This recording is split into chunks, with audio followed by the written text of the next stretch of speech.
Where do I begin? What you're about to see has been well over a year in the making. A story that's close to my heart, but more importantly, a story that captures one of the most special and challenging experiences of my life. We got a chance to take a voyage across the Atlantic Ocean, an 11-day journey on a container ship. We worked side by side with the crew and explored every single corner of this vessel. It surprised me at every turn. This was truly the adventure of a lifetime and our most ambitious work yet. Enjoy.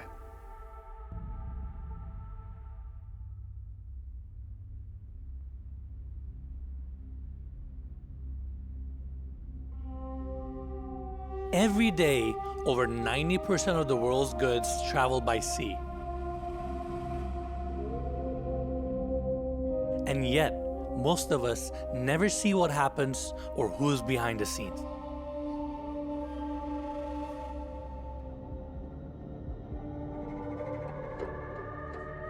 This massive industry moves the world, and that fascinates me. And I wanted to get up close, really see what it's like. So when Arcas gave my team the opportunity to board a container ship from Spain and travel all the way to New York City, I had to jump at it. Look at the view that we're seeing right now. I think this is the coolest machinery I've ever seen in my life. And it's gonna be one hell of a story to tell. This is 730 feet, or 2 football fields of steel, carrying over 2,000 containers packed with billions of dollars worth of goods. Look at the volume here. It's absolutely insane, but it's just one of thousands of ships at sea, each quietly keeping the world running without us even realizing it. For the next 11 days, we embedded ourselves with the crew to document the experience of what it takes to move all these goods across the Atlantic Ocean.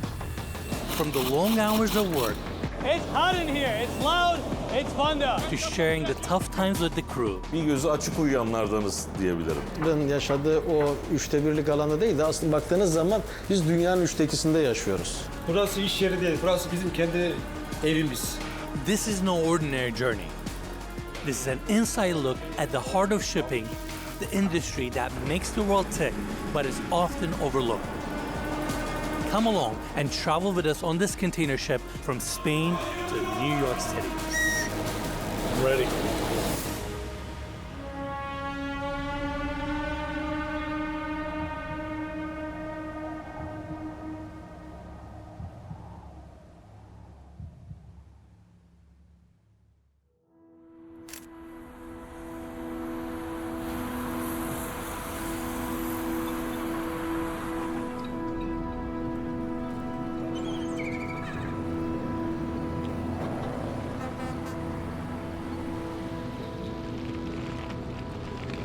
Our journey began in Spain, where we met up with the ship's captain, Gökhan, who took us to the port. Passing by these containers, trucks, and massive ships was fascinating, yet daunting. All these metal boxes are transporting goods that we consume and use every day. Materials, food, cars, all like clockwork. And there are thousands of these ships moving these containers out at sea.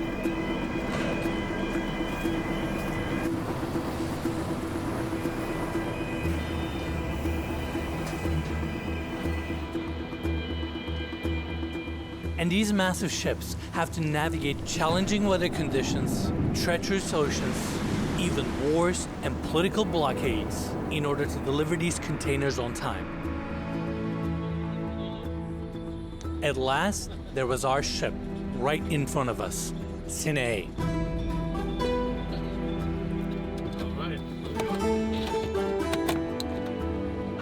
And our first look at it was quite daunting. Look at the scale. No, I mean like,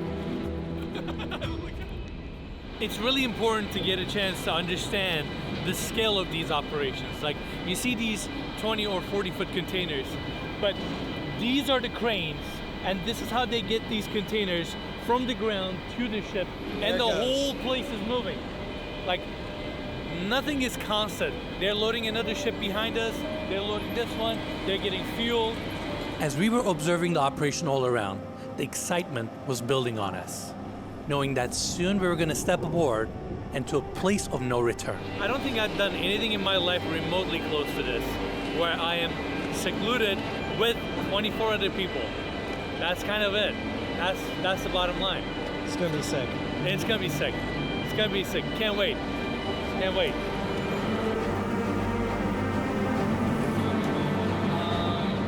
You're officially on the logbook. You're officially part of the crew right now. Let's go. It's a serious move. It's a milestone. Once we boarded the ship, we got to meet the crew and got settled in as the rest of the loading was being completed.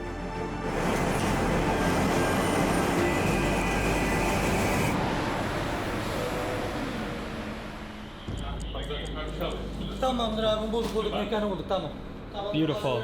Oh, this is perfect, dude. This is great. All right, welcome to our office for the next 11 days. I would love to give you the breakdown, but right now, we have a few hours left. We're fighting against time. We want to get as much footage as possible. It's a big moment. This is our last destination before we head out to New York. Cody, thoughts? Let's start. Let's start. Let's get to work. We explored the ship and took in the jarring views of the port until the pilot arrived. This was the reason why we wanted to do this. You see these ships crossing the oceans, but you never know what it takes to operate these and what the crew goes through. And we're gonna learn so much and we're gonna understand so much about this industry. And that's fascinating. Why would you get on a ship in Spain, cross the ocean, and then go to New York? Like, I don't think there's any feasible reason, unless you have a cool YouTube channel like ours, where you get to do these and share it with the world. It's an honor, it's a privilege, and it's gonna be a one hell of a story to tell. And that journey was about to begin. Pilot's here, which means soon we're gonna leave this port. Now the pilot is an outside captain from the port authority that is assigned to each ship and is responsible for guiding each vessel in and out of the ports safely and out to sea. This might be one of the most stressful and important parts of the entire journey, because even the slightest deviation from the pilot's path can mean grounding the ship and putting the entire operation in jeopardy. Hold that!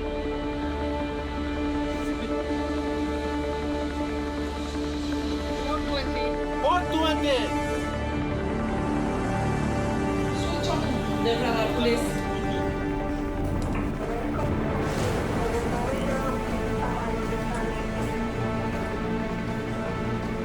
And that was it.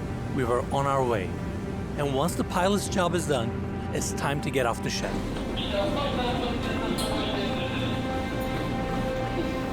Thank you.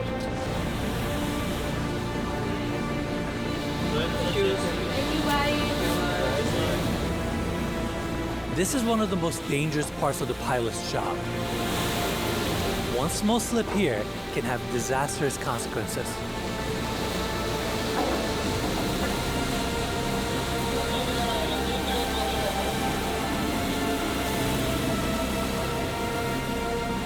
After months of planning with many stressful days and our crew working hard, that was it. We were truly on our journey across the Atlantic. But as I was going through it, signing the final paperwork and really riding off the adrenaline of the departure, it started sinking in. What would we encounter? Will something go wrong? What is it gonna feel like in the middle of the ocean? I didn't quite know what we were getting into, but we had 11 days to find out.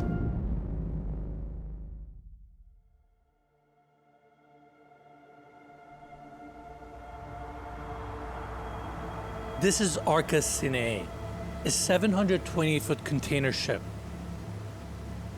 This tour is going to be far from ordinary. It's not just a structure. We're living within a working machine, a vessel built for purpose and endurance. So in our first few days on board, we took the time to adjust, study the layout, walk the decks with the crew, and see the systems that keeps this ship moving. There are so many layers to this tour. The accommodation tower where we live, the vast container decks, the engine room, and the cargo spaces far below. But there's only one place to begin a journey like this, and that's the main deck. Once again, welcome on board Cine. We're currently on our way from Algeria, Spain to New York. We're about halfway through our trip, and it's been incredible being on board and being part of this experience, and we're really excited to share it with all of you. To my left, you can see 4 stacks of containers. These are 40-foot containers. You can also see these lashing bars that are tying down these containers to the deck, and below that is the mooring area that we're gonna cover later. Now, if we turn to the other side, you'll see this massive structure, which is the accommodation area, and we also have the stack here for the engine, and then over here you have this nice open deck. Normally they have this area for 20-foot containers, but since they don't have any containers here, we've been really using this space, enjoying the views, and this is also where we take off our drones as well. In fact, if we pan to this side, you can see the window on the second floor. That's where our office is located, our production office. So it's been a nice convenient spot for us to come down. Like I mentioned earlier, we're currently on the poop deck, and they have a muster station here. They have these stations throughout the vessel, and these are the areas you come to during an emergency or during a drill.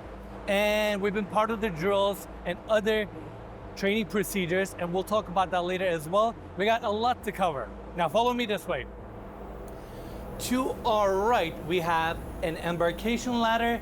Above that is the lifeboat. They have 2 of these on board. And now I want to bring everybody to this side where we have this open area. What we're looking at is a hedge cover.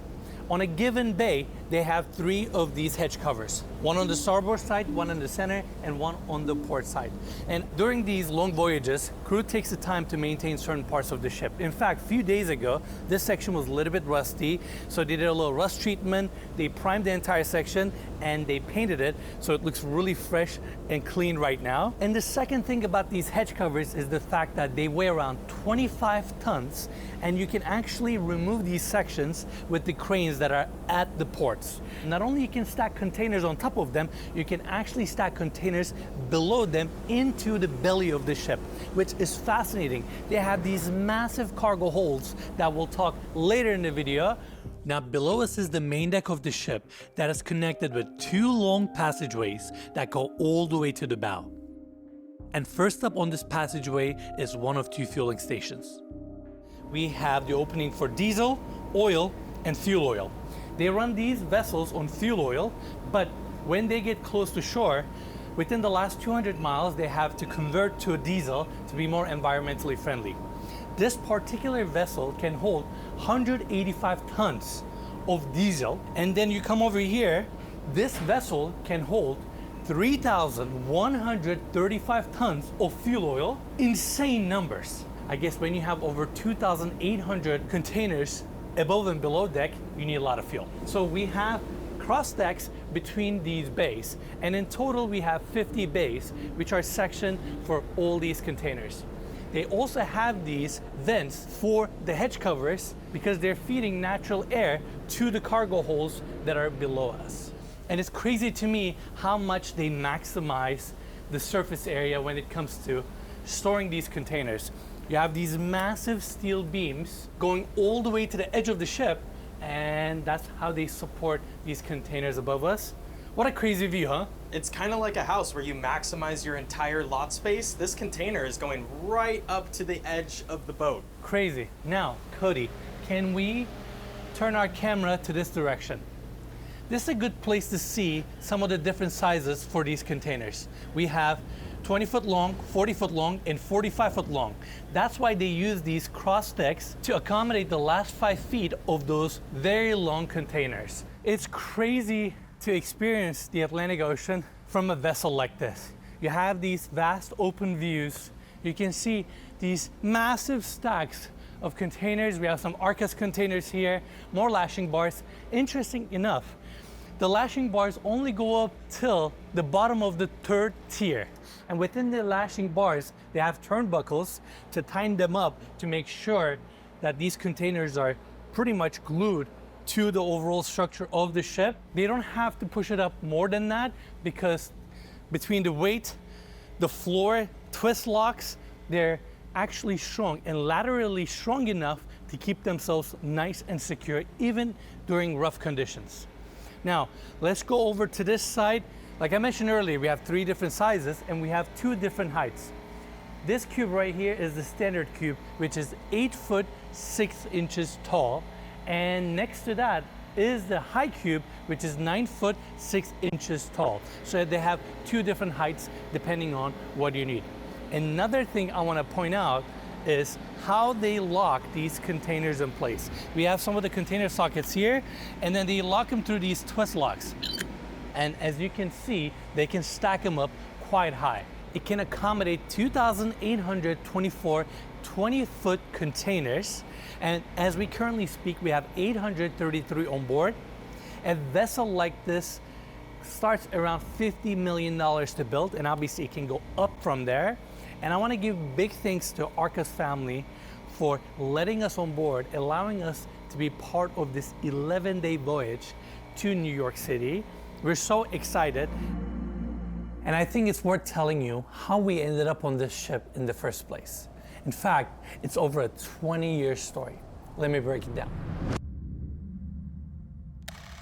Meet 13-year-old Enes, growing up in Turkey, just a kid who lives in a small beach town. But this is the year that my life is about to change, as I'm introduced to the sport of windsurfing, an activity that at first I thought would be just a hobby, but it turned into a lifelong passion. At age of 15, the Arca Sports Club decided to sponsor me as an athlete and put me under their wing.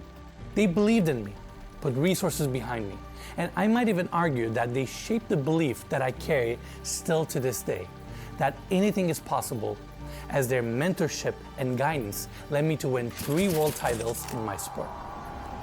Arcas gave me my first taste of a professional mentality and helped me understand that the world was so much bigger than my hometown. Now, 20 years later, it's come full circle. But this time, instead of the promising windsurfer, now I'm someone who travels across the world and brings these unique, one-of-a-kind experiences. And what a way to share something that is so near and dear to Arcas and their identity with the rest of the world. It's funny how life works.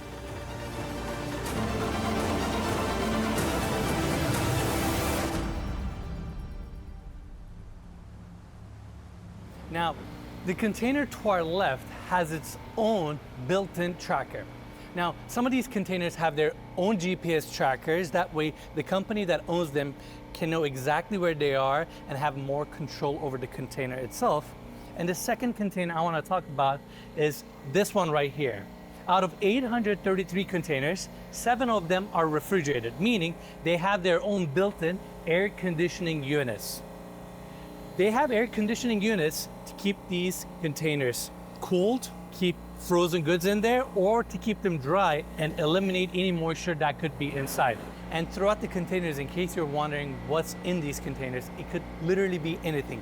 Furniture, consumer goods, cars, whatever that could be fit in a 20, 40, or 45 foot, it's allowed. In fact, down below in the cargo hold, they have some containers that are holding flammable or dangerous liquids. Now, since we have so many containers aboard, the ship has a system in place that organizes them into multiple rows, bays, and tiers. And the fact that these containers are so modular allows them to utilize every bit of space above and even below deck. But the only part that doesn't hold cargo, aside from the accommodation tower, is the forwardmost section of the ship. This is the bow section of this vessel. It's nice and open and you get some absolutely insane views. And I also want to mention that this is snapback zone because once you're moored or you're being pulled by tugboats, the lines here can bear a lot of pressure. And if these lines snap, it could be very, very dangerous. That's why once you're anchored somewhere, only authorized personnel can come to this section. You're not allowed to walk to the bow. Over on this side, we have bollards, rollers, windlass, winch equipment, and obviously we have 2 massive anchors. In fact, Cody, let's get a close-up on this one.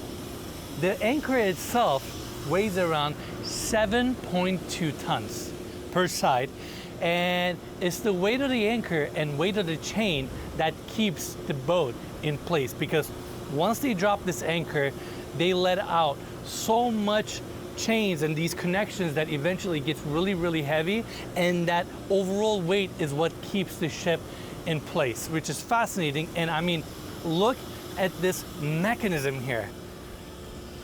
It's crazy. I don't even know how to react. These chains are bigger than your face. Like, Yes. get up close to that. Yeah, That's wild. it is wild. In fact, Cody, can we turn around and show the massive wind and water breaker, protecting the container and the rest of the ship from massive waves or from wind, but they still have these little cutouts. That way, it's not like a massive sail. You can still let some air or some water go through it. And right in the center, we also have this massive mast that holds the horn and lighting equipment for the ship. But more importantly, look at the view that we're seeing right now. The ocean, the calmness. I'm trying to remember, when was the last time we saw land or we saw another ship? I think it was a few days ago. And it's just an amazing area for you to come, you relax, be in peace, enjoy this view.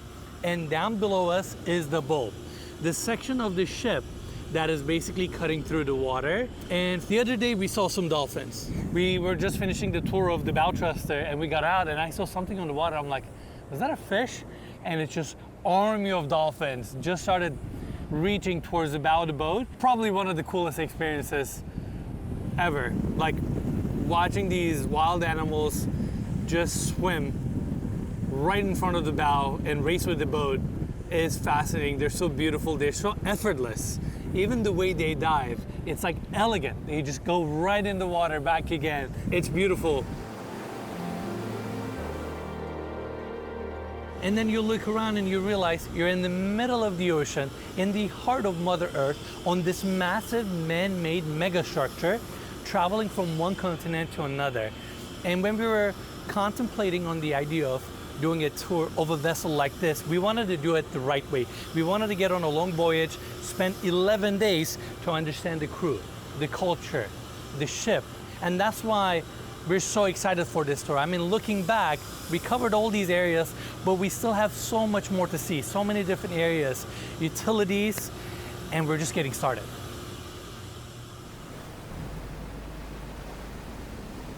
There's approximately 50 to 60,000 merchant ships just like this one, traversing the globe with a small dedicated crew running these massive vessels. Without them or these ships, we wouldn't be the world we are today, and we certainly wouldn't have access to most of the products used in our day-to-day lives. So now that you're more familiar with this ship, let's meet some of these unspoken heroes. The captain. Ben Gökhan Keskin. Arkas filosunda 7 yıldır gemi kaptanı olarak görev yapmaktayım. Secondary Captain Barış. Barış Bey, selamlar. Merhabalar Enes Bey. Chief Engineer. Merhaba, ismim Rıdvan Soyüslü. And some of the other crew members that help operate this floating colony and ensure the safe delivery of these containers to destinations across the globe. Yani bu gemideki yönetim sistemi aynı bir ülkenin yönetim sistemi gibi. Şu an bu gemide bir kaptan var. Kaptan ayrı bir makam. Ben varım görevim itibariyle. Yani Chief Officer, birinci zabit, güverte personelinin başı. Aynı zamanda kuzine ekibinden sorumluyum. Ve bir Chief Engineer var, makine ekibinin başı. Sina gemisinde baş mühendislik görevini yürütmekteyim. 2013'ten beri baş mühendislik yapıyorum. 2016'dan beri Arkas Holding'de çalışıyorum. Bizler bu iki kolu yöneten iki kişi olarak kaptana bildirimde bulunuyoruz. Now imagine a ship this size needs to operate nearly 24/7, 365 days a year, and needs to be constantly maintained.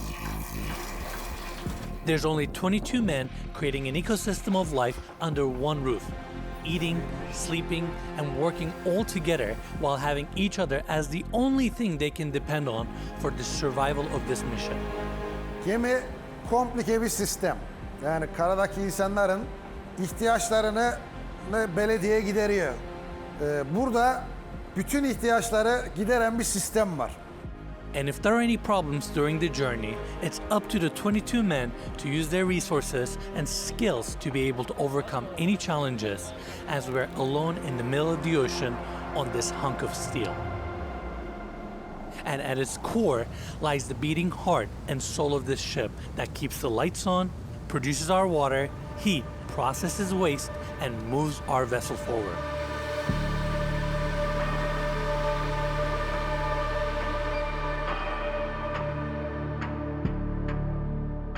We are about to tour the coolest part of this entire ship. Follow me this way.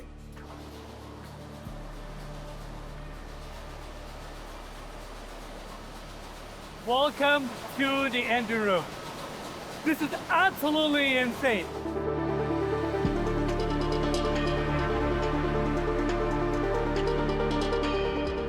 Before we dive into the engine room, let's go over a few things.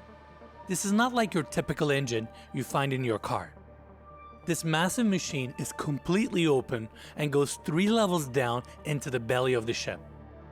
Makineye girdiğiniz zaman ilk göreceğiniz şey 7 silindir ve tepeden bir motorun açılmış halini görürsünüz bizde.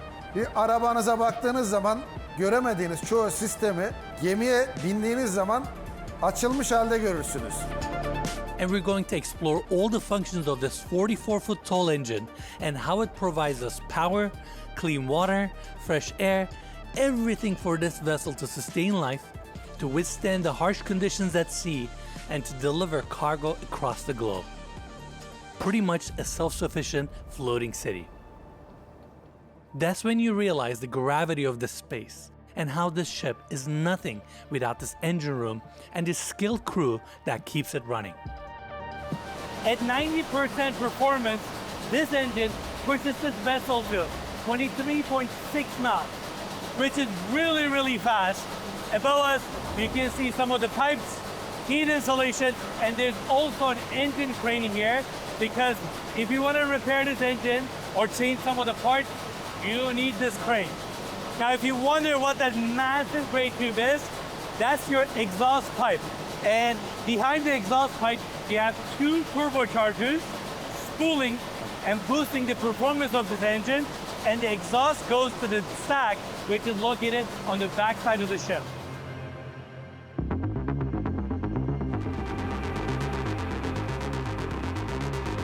I think this is the coolest machinery I've ever seen in my life. We have 7 pistons here. Each piston is supported by 3 massive fuel injectors. The green section on top, those are your exhaust valves. Gray section on the bottom, those are your fuel pumps. And in case you wonder how big some of the parts that go into this engine, follow me this way. That's one of the pistons. Insane. And that's your cylinder liner. That is in that engine. This is insane. It's so loud in here. There's so much activity in this space. Right behind all that noise is the compressor for the main air conditioning unit, keeping fresh, cool air circulating through the entire vessel. Next to it, the refrigeration plant powers the walk-in fridges and galley, which we'll see later. There's also a fully equipped workshop, hydraulic press, grinding wheel, welding tools, everything the crew needs to fabricate or repair parts while at sea. An adjoining room holds spare parts, making sure that they're ready for whatever comes up. And the person in charge of it all, that's the chief engineer, Rıdvan. Baş mühendisin işi bütün geminin yürüyen mekanik aksamından, bunların bakımı, arızaların çözümü ve en önemlisi planlı bakım sistemini yürütmekle yükümlüdür. Bütün her şeyin gemimizde oluşabilecek arızalarda özellikle kritik ekipmanların yedek parçalarının gemide bulunması lazım. Bizim gemimiz MAN 80 MC makineyle donatılmış durumda. 18.000 beygirin üstünde bir güç üretiyoruz.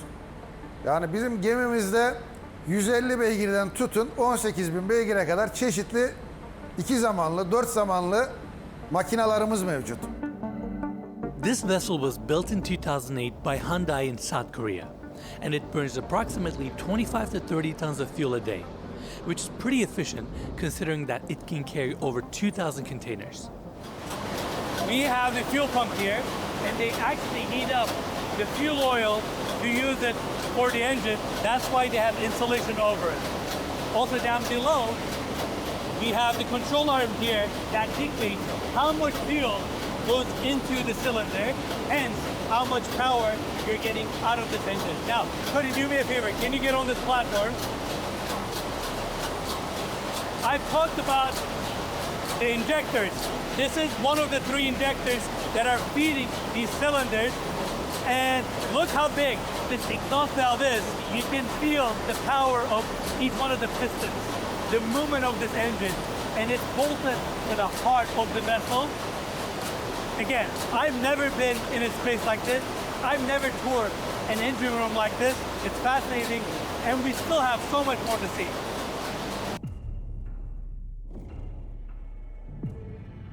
As we move deeper into the vessel, the heat intensifies, the engine growls louder, and we find more of the crucial components keeping life on the ship afloat. On this level, we can see into the camshaft, engine controls, and the communication systems that connect directly to the navigation tower.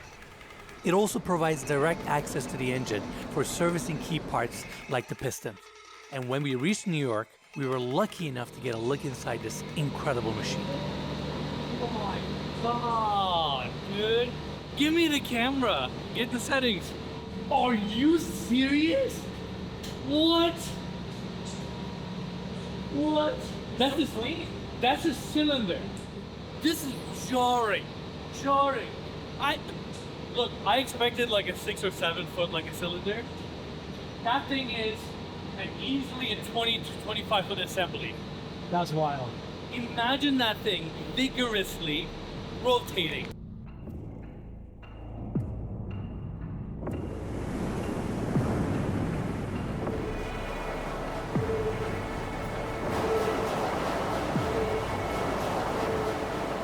We have the fresh water maker here, and the way they make this water is super fascinating. They take seawater and they take the combustion heat from the engine, and under a vacuum, they heat the water at 60 degrees. Normally water boils at 100 degrees, but because it's under a vacuum, it actually boils at 60 degrees here, and then they collect the vapor and create fresh water for the entire ship. Crazy. And then over here, they use the seawater. That's why they have green valves here to cool off the fresh water that's on board. And then they use the fresh water to cool off the oil for the entire vessel. So it's amazing to see how they utilize certain machines to create a product, or they use the byproduct to create another product. It's all about being efficient. Out here, you really start to appreciate how self-reliant this ship is. And it made me think, if this engine fails, it's not just about losing power. It becomes difficult to sustain life on board for any length of time. Everything depends on keeping that engine running, which brings us to the generators.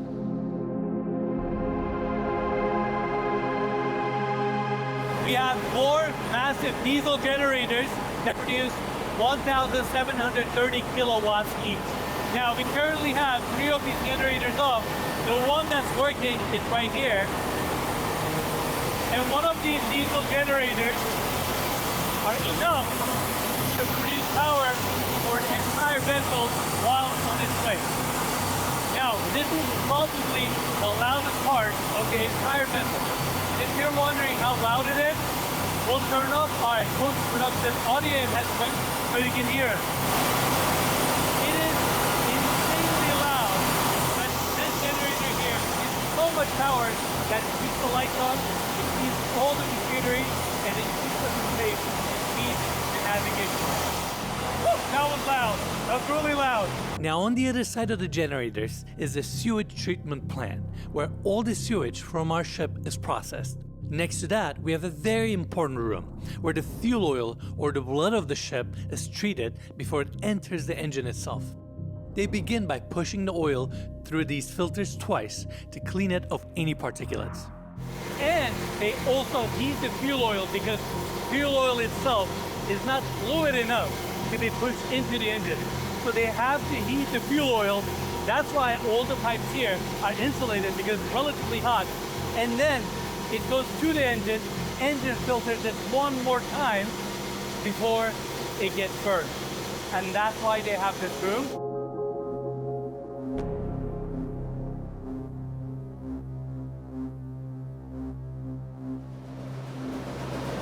Now the last floor where the magic happens. We have these doors opening up to the crankcase so you can access the engine from here as well. And then on this side we have two fire pumps for the fire sprinkler system. Then on this side we have two massive pumps that are for ballast tanks.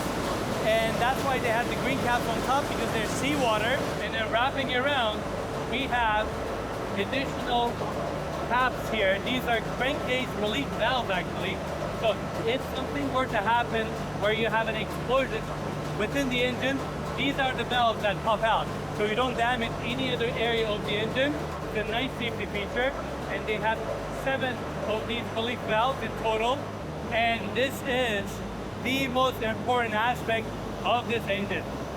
The crankshaft. This rod takes all that power from the engine and pushes it out to the propeller. It's massive in size. In fact, we have this bridge that goes all the way to the other side. That's the very end of the crankshaft. And over on the other side, we have a propeller that's 7 meters wide that weighs over 40 tons. How massive? Just imagine a 7-meter metal propeller that weighs 40 tons.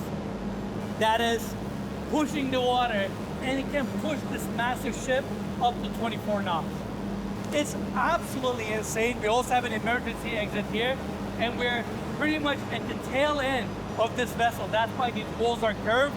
Honestly, this engine room is one of the coolest spaces I've ever seen in my life. I'm so appreciative that we got the access so we can share this moment with all of you, and the engine room continues. Even though the engine room is centralized, it still has a lot of components that are spread out across the ship. One of its crucial sections is located right at the front of the ship, and it was a journey in itself to get there.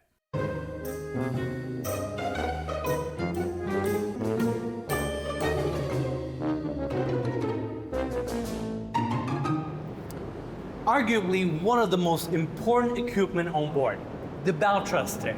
This bow thruster has an electric motor that pulls around 1,200 kilowatts of energy. So you need a lot of electricity to feed its engine, and down below is a metal cylinder, and inside of that cylinder is a massive propeller that helps maneuvering this ship.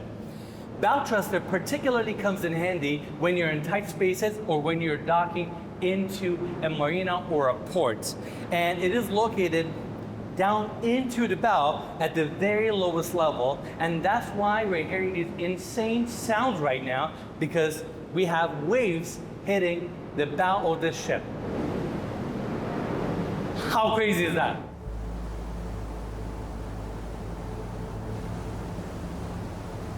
When you think about it, the engine, its components, and the scale can be intimidating.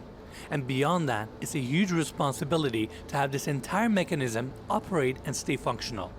And all that pressure falls under the chief engineer.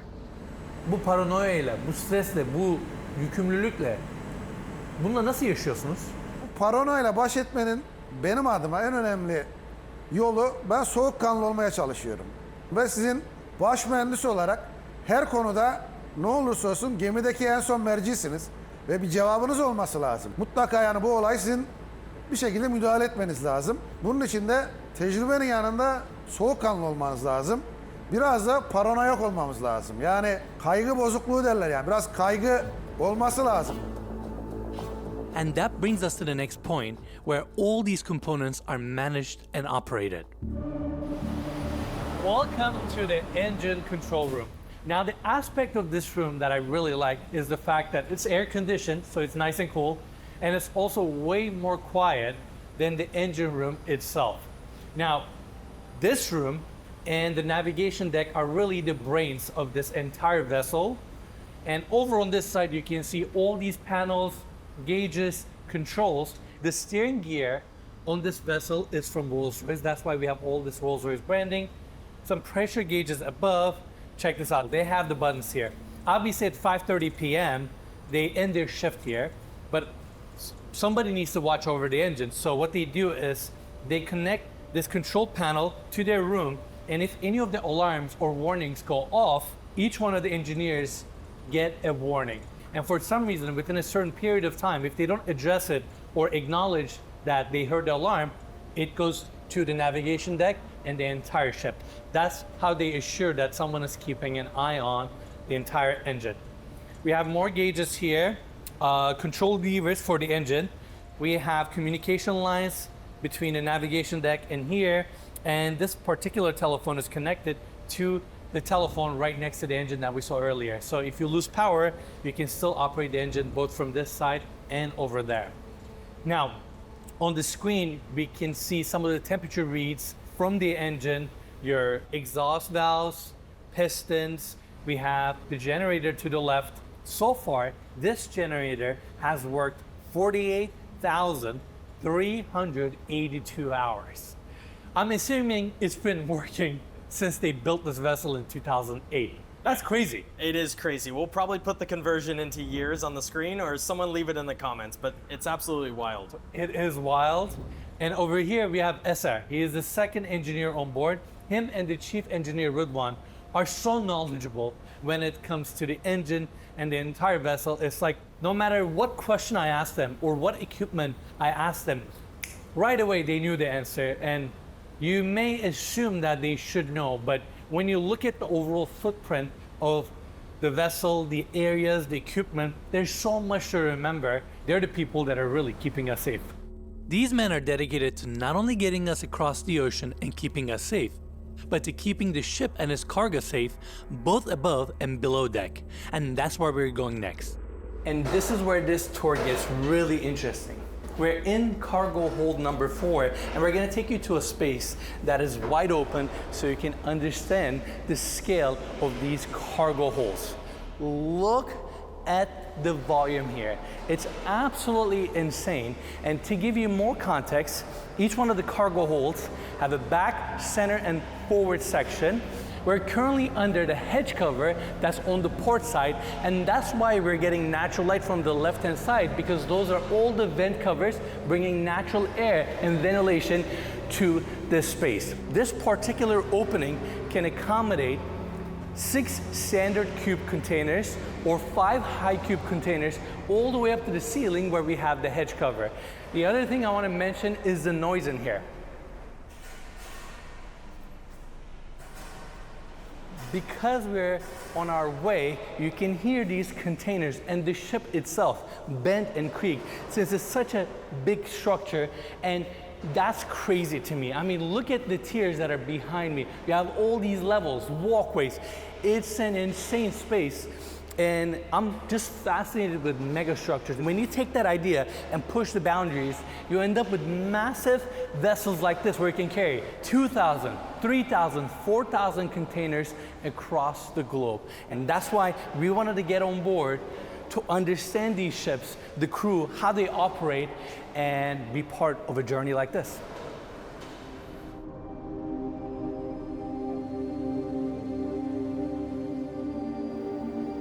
When you're building a mega structure at this scale, you inevitably create hidden corners and unusual spaces. And as we kept exploring how these ships are built and operated, we stumbled onto something unexpected. A part of the vessel few will ever see. But before we could get down there, we needed a few more instructions. This is the stuff they need to read before we get to the bottom of the ship, where we're gonna walk from the aft all the way to the bow. And let me tell you, that list was long. Hazardous atmosphere, lack of oxygen, explosive atmosphere, explosion fire, wet surface, personal injury, confined space, inadequate physical capability, space must be located immediately in the event of the ventilation failure. When you see the red light, you must directly go outside. 10 numara yanıyor. Hangi gazla denilir? When you hear this, you leave everything behind and you go back to the outside. Our access to illumination, educate. Additionally is the person who will enter the enclosed space, a flashlight and headlamp. Yes. The coolest and most exclusive assets in the world led us to a 720-foot container ship in the middle of the Atlantic Ocean, and we're going to the very bottom floor of it. Let's see what happens. Maybe we're pushing it a little too much. What do you guys think? Look at this is the bottom of the ship. Wow, this is crazy, dude. I'd be lying if I said this was an easy space to move through. I hit my head again.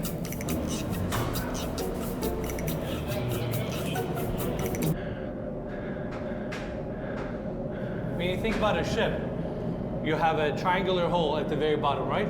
This is that very bottom. We cannot even stand up exactly. It's about like 5 feet of ceiling height here. I can't stand up. Insane. Just insane. All right, let's continue. Oh! Dude, the hard hats come in handy. After an exhausting crawl, we finally made it to the other side of the tunnel. Okay, I think this goes to the history as the coolest and the most interesting and challenging space we've ever toured on this channel, period. Now, let's get some fresh air. Oh, this breeze is nice. Woo! Guys, and if you're enjoying this content, make sure to give us a like, subscribe, and Hold on. You got Dior boots on? hey, This isn't even personal protective equipment. Is this If you- certified? hey, I gotta capture this monumental moment of you just stepping out to the surface. Like the man on the moon. Man on the moon. My head. You got it? I think so, yeah. There we go. It's like we dug our way to China. We finally made it. All right, thoughts? That was fun. That was fun. Where are we? Middle of the containers, there you go.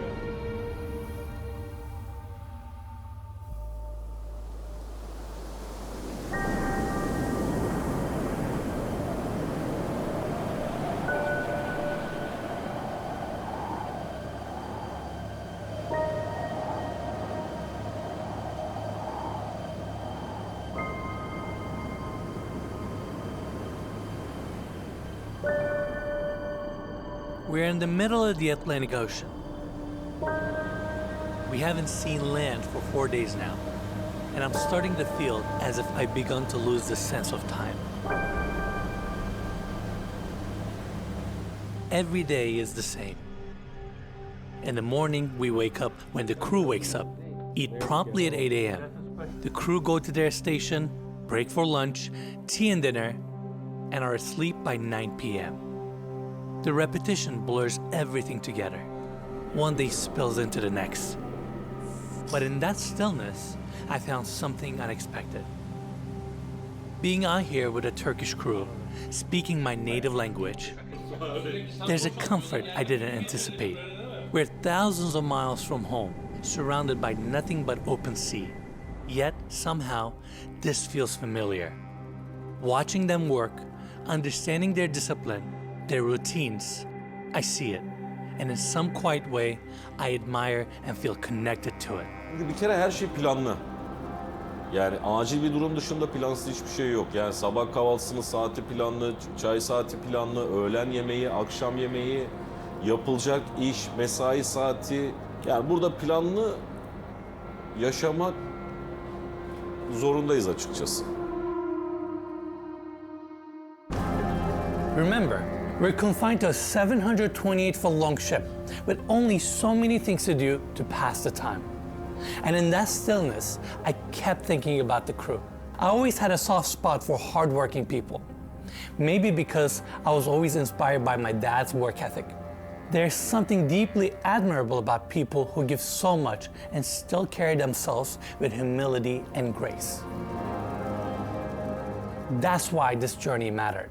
I didn't want a short trip. I asked for the long haul. I wanted to do the real thing. And I wanted to feel what they feel, understand the weight they carry, and honor their work by truly living with them. Gemide vakit geçirmenin en güzel yolu çalışmak. Fiziksel çalışma ama siz de gördük, sizi de çalıştırdık. Fiziksel çalıştığınız zaman zaman su gibi geçer burada. So to switch it up, I thought it would be cool to get hands-on with the crew and do my part to help run this ship. When I say run this ship, I thought I would help in the kitchen or mop the floors or something like that. I didn't expect to get sent to the engine room.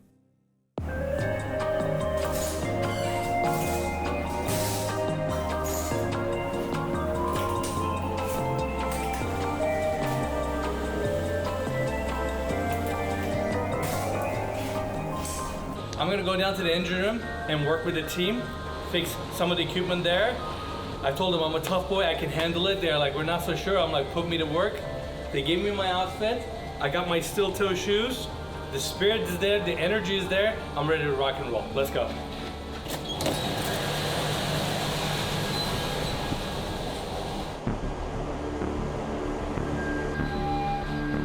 Biz öncelikle sizi böyle basit bir işte çalıştırmak istemedik. Önemli bir işte çalıştıralım dedik. Amerika öncesi yaptığımız Kinistin temizliği. Kinistin bizim ana deniz suyu girişimiz. Filtremizi temizlememiz gerekiyordu. It's basically the filtration system that takes the seawater and stores it on board. So it's relatively dangerous because if for some reason we lose the cap over this filter, within seconds we'll flood the entire engine room and there's no coming back from there. Yeah. He was like, Why'd you tell me that? well, I didn't want you to freak out. Like, I'm freaking out now. well, it's too late. We're doing it. Bu işi size yaptırdık ve ciddi anlamda da çalıştırdık sizi yani. Tabii öncelikle size gerekli güvenlik bilgilerini verdik. Hep yanınızdaydık. Yani başınıza bir şey gelmemesi için elimizden gelen çabayı sarf ettik. Abi, kulaklık yok mu sizde? Devam o zaman.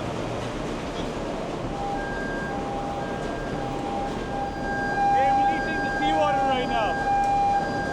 They're letting the pressure go. In order to get this open, they had to send 2 men down below to get the remaining bolts to lift this lid off. And I was one of them.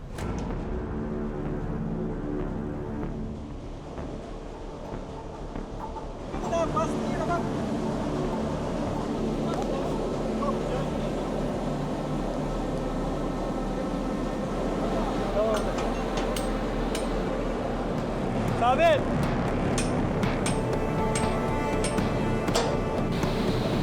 Sabit.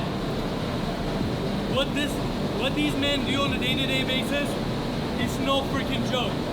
I'm in such a tight space right now. It's so hot in here. These spaces are not designed for people to fit in. We're just making it work. He's basically opening up the valve on top.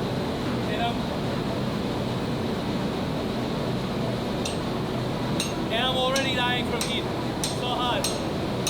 You look badass though. I feel badass. Once the bolts were loosened, we had to use the impact wrench to fully unscrew them before we can get this lid off and get to the filter.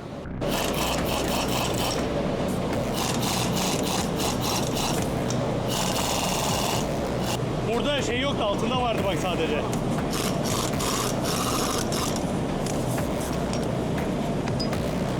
Aslında abi. Öyle mi? Woo! It's hot in here. It's loud. It's fun though. You feel like a real man doing this job. I love it. I love it. Official dirty jobs on site. Hey, we mean what we say. We go through with it. I told him I want to see the whole thing from start to finish. I'm not leaving the site till we're done.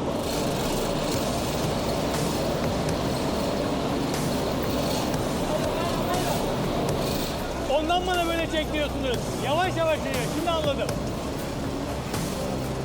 They're laughing because I'm slow. There we go. Conta yapışmasın diye böyle yaptık. Dude, this is so cool. manyak işi patron bu ya. Tekli lira ama. Tekli, aksiyonlu. The filter that we're gonna replace is actually in there. So we still have to dig down now.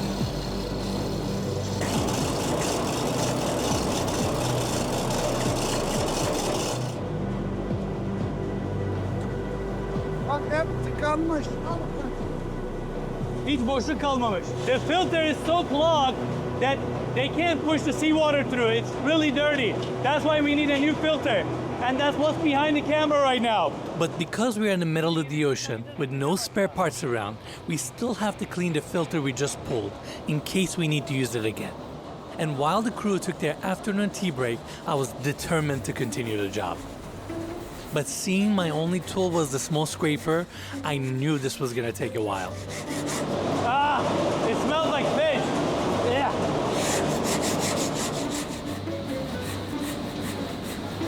I'm questioning a lot of things in life right now.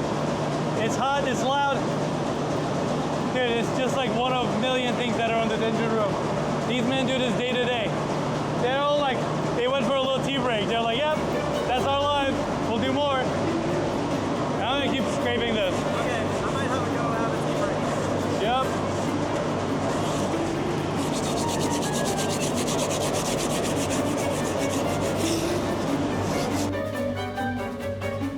I'm doing a hell of a job cleaning it though. I may have gotten a little too excited when the power tools showed up.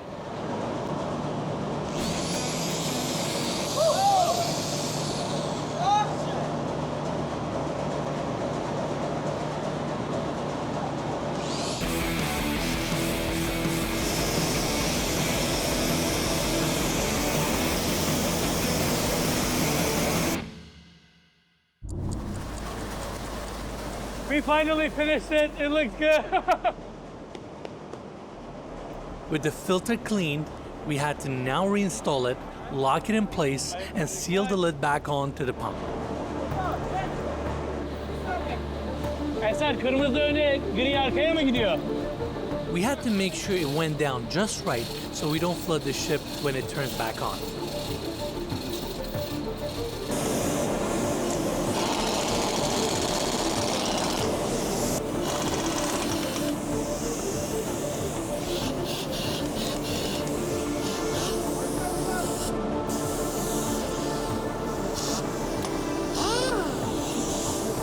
Now we go.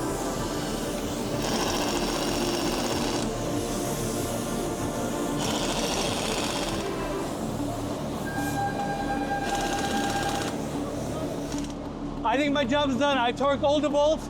Chief, we're good? All right. Woo! Var mı daha işin burada? Bu mu? Bu kadar. Teşekkürler. I just changed one filter. I feel like I burned 2,000 calories. Come on. Like this outfit was fresh an hour and a half ago. Now it's just all stainy. And I just did one job. It's humbling to realize that this routine, this structure, is everyday life for the crew. Their jobs are intensely demanding and deeply structured. Every hour of their day is accounted for. Every task focused on one thing, keeping the ship moving safely and on schedule. Aslında çok değişik bir işiniz var. Her yer ev, her yer evde değil. Her yer geçici. Hem bir yandan bağlanıyorsunuz hem bir yandan bağlanmamanız gerekiyor. Gemide zaten sağ olsun Arkas Holding her şeyimiz var. Hani gündelik hayatın stres yapabilecek hiçbir şey yok bizde. Bir de siz de gördünüz, akşam çıkarsınız, gidersiniz, bir denize dalarsınız, sessiz bir ortam. Ama şu var tabii, biz o kadar alışmışız ki sizin kadar zevkini biz anlamıyoruz yani. Biz yaşadığı o 1/3'lik alanı değil de aslında baktığınız zaman biz dünyanın 2/3'sinde yaşıyoruz. Burası iş yeri değil. Burası bizim kendi evimiz. Yani bir gemide sürekli değişken bir manzara. Yani gün batımı, gün doğumu, yıldızları seyretmek. Ki ben bir kere çıkıp yıldız seyretmiş değilim. Ama gece çıkıp o yıldızları seyretmek karada çalışanlar için çok büyük bir fark. Ama biz kanıksamışız artık. Yani biz dışarı çıkıp baktığımız zaman ben ufka aslında çok da şey değil yani. Ben ailemi bir an önce kazasız belasız kavuşmak istiyorum. teknenin ev olması, işinin hayatın olması. Bu nasıl bir psikoloji? Yani işinize geç kalmak istemiyorsanız, böyle bir iş arıyorsanız burası tam size göre. Çünkü zaten iş yerinizde yatıp kalkıyorsunuz. Ama her zaman olası bir acil duruma karşı da tetikte. Yani bir gözü açık uyuyanlardanız diyebilirim. This is not just a job, it's their passion, it's their commitment. And being out here, witnessing it firsthand, has given me a whole new level of appreciation for what they do.